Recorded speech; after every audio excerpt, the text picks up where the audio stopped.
നമുക്കറിയാം ഈ 2004 ആ ഒരു കാലഘട്ടത്തിൽ IS അധിനിവേശം മധ്യപൂർവേഷ്യയിൽ ഉണ്ടായപ്പോൾ അവിടെ സംഭവിച്ച ഒരു അഭയാർത്ഥി പ്രവാഹമാണ്. ആ അഭയാർത്ഥികൾ യൂറോപ്പിലേക്ക് കടന്നു വരുന്നു. ആ അഭയാർത്ഥികൾക്കിടയിൽ തീവ്ര ചിന്താഗതിയുള്ളവർ നുഴഞ്ഞു കയറി യൂറോപ്പിൽ പ്രശ്നമുണ്ടാക്കുന്നു. ആ ഒരു തിരക്കഥ ഇവിടെ ആവർത്തിക്കപ്പെടാനുള്ളൊരു സാധ്യതയില്ലേ? നമുക്കറിയാം ഈ അഫ്ഗാനിസ്ഥാനിൽ നിന്നും അഭയാർത്ഥികളുടെ വലിയൊരു പ്രവാഹമാണ് മറ്റ് രാജ്യങ്ങളിലേക്ക് പോകാൻ ഒരുങ്ങി നിൽക്കുന്നത്. പക്ഷേ തുർക്കി പോലുള്ള രാജ്യങ്ങൾ അതിന് തടയിടുന്നു. ഇതിന് പിന്നിൽ ഇത്തരം ഈ ഒരു അജണ്ട കൂടി നാം കാണേണ്ടതല്ലേ ശ്രീ സെബാസ്റ്റ്യൻ പുന്നക്കൽ?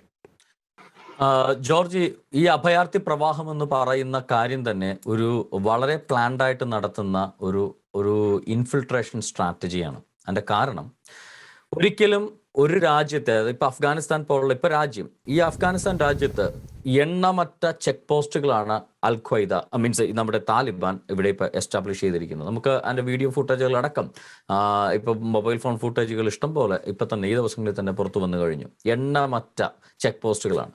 അപ്പോ ഈ താലിബാന്റെ പോരാളികൾ എവറി സ്ട്രീറ്റിലെ എല്ലാ സ്ട്രീറ്റിന്റെയും എവറി നുക്ക് ആൻഡ് കോർണറിലും താലിബാന്റെ പോരാളികൾ AK-47 തോക്കുമായിട്ട് നിൽക്കുന്ന കാഴ്ചയും നമുക്ക് കാണാൻ സാധിക്കും. അങ്ങനെ ഒരു രാജ്യത്ത് നിന്ന് അഭയാർത്ഥികൾ എന്ന പേരിൽ ഈ താലിബാന്റെ ചെവി അറിയാതെ ഒരു ഈച്ചക്ക് പോലും പുറത്തു കടക്കാൻ പറ്റില്ല എന്നതും ഒരു യാഥാർത്ഥ്യമാണ്.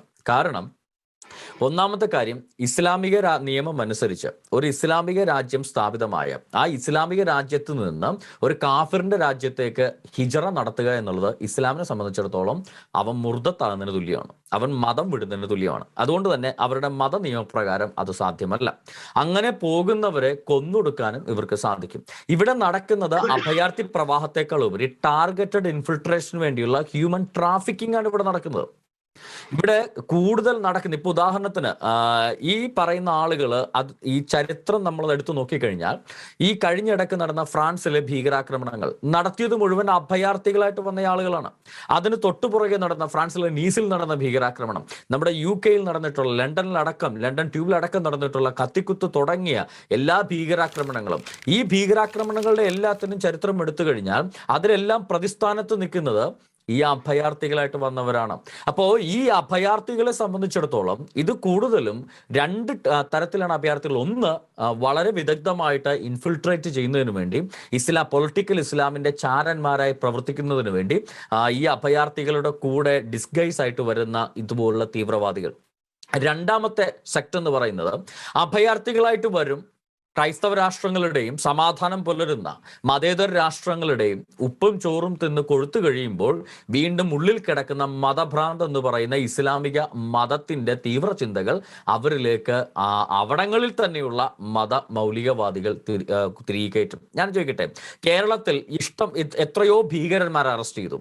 ഈ ഫ്രാൻസിൽ നടന്ന ഭീകരാക്രമണം മുതൽ ശ്രീലങ്കയിൽ നടന്ന ഭീകരാക്രമണങ്ങൾക്ക് വരെ കേരളത്തിൽ ലിങ്കുകൾ ഉണ്ടായി. കഴിഞ്ഞ ദിവസം NIA വന്ന് 2 സ്ത്രീകളടക്കം ുള്ളവരെ അറസ്റ്റ് ചെയ്തു ഭീകരാക്രമണത്തിന് വേണ്ടി. ഇവരെല്ലാം അഭയാർത്ഥികളായിട്ടാണോ? അല്ല. ഇവരെല്ലാം ഇൻഫിൽട്രേറ്റ് ചെയ്യുന്ന, ഇവരെല്ലാം ധിഷണാപരമായിട്ട് ബൗദ്ധികപരമായിട്ട് ഇസ്ലാമിക ഐഡിയോളജി ഉപയോഗിച്ച് ഇവരെ ഇൻഫിൽട്രേറ്റ് ചെയ്യുന്ന ഇൻഫിൽട്രേറ്റേഴ്സ്, ഇത്തരത്തിലുള്ള മതപണ്ഡിതന്മാര് കേരളത്തിലുണ്ട് എന്നതിന്റെ തെളിവാണ് ഇത്രയധികം ആളുകൾ ISലേക്കും എന്തിന് താലിബാൻ കീഴടക്കിയപ്പോൾ ഇരുന്ന് കരഞ്ഞവൻ വരെ മലയാളിയായിരുന്നു എന്ന് നമ്മൾ വീഡിയോ ഫുട്ടേജ് അടക്കം നമ്മൾ കണ്ടു കഴിഞ്ഞു. അപ്പോൾ ഈ അഭയാർത്ഥികളായിട്ട് പോകുന്നവർ പോലും, ഇവർ ജെന്യൂൻ അഭയാർത്ഥികളാണെങ്കിൽ പോലും ഇവരെ ഇൻഫിൽട്രേറ്റ് ചെയ്യപ്പെടുക എന്നുള്ളത് എളുപ്പമാണ്. കാരണം ഇവിടുത്തെ പ്രശ്നം സാമൂഹികമല്ല, മതമാണ് ഇവിടുത്തെ പ്രശ്നം.